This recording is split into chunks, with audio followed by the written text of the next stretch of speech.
First off, Michael, on behalf of Phoenix Raceway and NASCAR, appreciate you coming out here for this historic event. If you can just speak briefly about, your feelings about, leading the field to green later today, and then just the overall vibes and energy of the event itself. Well, I'll start off by saying I'd never thought I'd have an opportunity to be a pace car driver.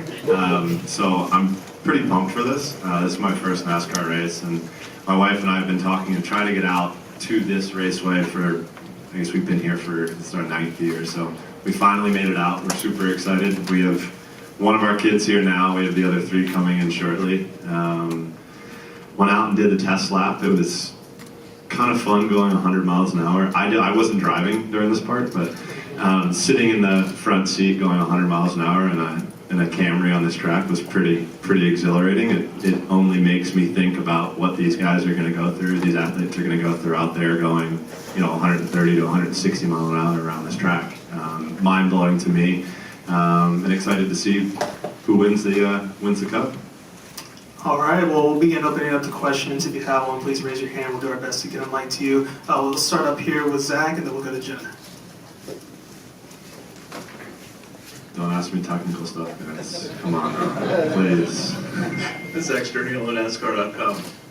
Have you been to a NASCAR event before? And have you? I was at a end of the year party for Jimmy a couple years ago, but I've never been on a track to a race in this environment, seeing this excitement level.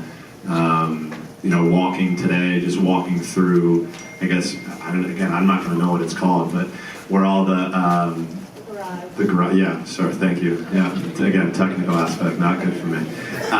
But honestly, for me, just seeing kind of the small details that really go into this. For me, I've always been a very technical athlete, and I know the small things matter the absolute most. So, it's just been a cool experience for me to take this all in, and I've been talking a lot today, and hopefully I have the chance to go to Talladega. That's one. I want to see the different side, the different banks and everything throughout all the racetracks. Again, all the small details that these guys have to adjust to based off of tracks, I think is really fascinating. We'll go to Jenna, and then we'll go to Jerry. Hi, Jenna Fryer, Associated Press. I've got some real technical questions for you. Here we go. Are you qualified to be a pace car driver? What's your daily driver? How fast do you normally go? I drive the speed limit. Do you swim faster than you drive? Probably back in the day, yeah. I have a Range Rover. My wife has the extra supercharged Escalade, the 700, the V edition of the Escalade. So, we all need 700 horsepower in our Escalade, right? Driving the kids to school. Yeah. But then we have, we have an old school 87 Defender 110. So, just kind of big cars for me. I don't fit in many small cars.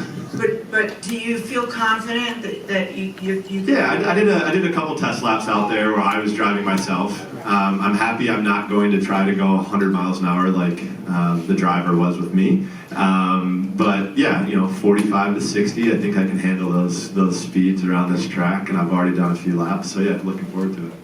Good luck. Thank you. It makes a lot of news if you crash. You guys are making my hands nervous right now. Or my hands are sweaty right now. Come on. We'll go to Jerry, and then over in the back corner. Jerry Jordan, KickinTheTires.net. So along those lines with what Jenna was asking about being qualified because of your past driving, have you ever had any experience with going fast in a car other than here? And are you going to become a big NASCAR fan now that you're out there leading the field? For me, I always like going to events. For me, I like being in person. I like being able to see, again, all the small details of it. So I think me being here today will probably get me watching more and more and following more and more. And sorry, the first question. The fastest I've ever driven, I think I hit 125, but yeah, I won't say where. And I think it was in an SL. We had a little SL63, and that thing just hauled, so that was fun. I don't do that anymore. There's 4 kids, so there's no shot. They tell me when I'm 5 miles over the speed limit, so very observant little guys. We'll go in the corner, and then we'll go to the police car. John Field, the racing experts. You mentioned you've kind of had some ties to the sport, hanging out with Jimmy, and always wanted to come out to the track. Have you had an interest in racing? Do you have any favorite drivers, anything like that? Honestly, I picked Reddick today. That's my pick of the day. For me, obviously I'm a big MJ fan, and I've seen some of the races where he's kind of done his thing and maneuvered his way through the field. So I'm just riding on Reddick. That's what I just think. I don't know. I put a little bet on him today, so hopefully he wins. Louis Torres, Motorsports Tribune. Adding on to that, have you had any chance to speak to Michael over the last few years, and can you imagine ever being an owner in some capacity? I haven't talked to him specifically really about racing, but I think to be an owner of a team or an NFL team or a sports team, I think is everyone's dream. I guess I'm speaking for myself. I think it would be absolutely incredible to own a team or own some part of a team. I'm part owners of Leeds United, and that's super fun for me. But again, I think when you have passion about a sport, you want to make a difference in a sport, like Michael's doing, it's really cool to see his passion kind of trickle over into this. He's obviously the original greatest of all time. He's the original GOAT. And to be able to get to where he's gotten, obviously took a lot of hard work, a lot of dedication, and if he can pass that on to some of these younger drivers to give them a chance to have the opportunity to accomplish their dreams, right? Like that's something that's so powerful. So hopefully my future brings me closer to that opportunity to owning a team. I think it'll be really fun. We'll go to Steven, and then we'll come over here to this corner. Steven, StuffPictures.com. Michael, I'll mix it up a little bit, give you a swimming question.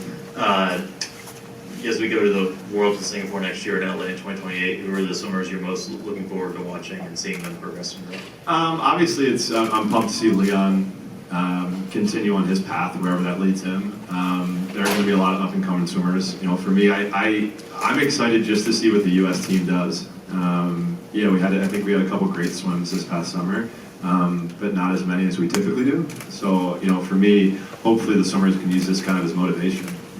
My dream come true was always to swim on my own soil, swim a major meet on my own soil. So these men and women have the opportunity to do something really special in LA. And again, I hope they use last year as motivation to make sure they're 100% prepared. The rest of the world is doing some incredible things in the swimming pool, and they've caught us. So it's time for us to figure out a way to take that next step to separate ourselves. Eric List, Blaze Radio. Are there any skills from swimming that you think would translate really well to driving a race car? I would say the biggest thing is probably just being in the moment, right? Like for me, whenever I was racing, I was only focused on racing. I wasn't focused on any technical this, that, or the other. So, I'm sure these guys do a ton of work off the track to prepare them for this moment today. And I think if you're able to do it the right way when you're racing in that moment, there's nothing else. Like for me, I was almost in the Matrix. So it's just, I guess hard work, dedication is almost like confidence in a way. The more you're doing behind closed doors, the more you can be yourself when the most pressure is on you. All right, any other questions for Michael today? Let's go to Dustin up here.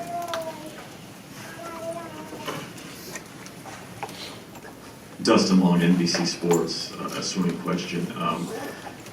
What needs to happen to make the U.S. a stronger group for 20? You talk about, hey, it's about swimming in your own country, and that's a great thing. But what things have to be put in place, or what things have to be different from what's been done, coaching or USA?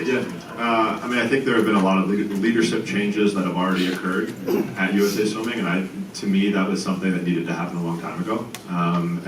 I know now we're in the process of rehiring and trying to find the right person to lead. I think that's been one problem, leadership.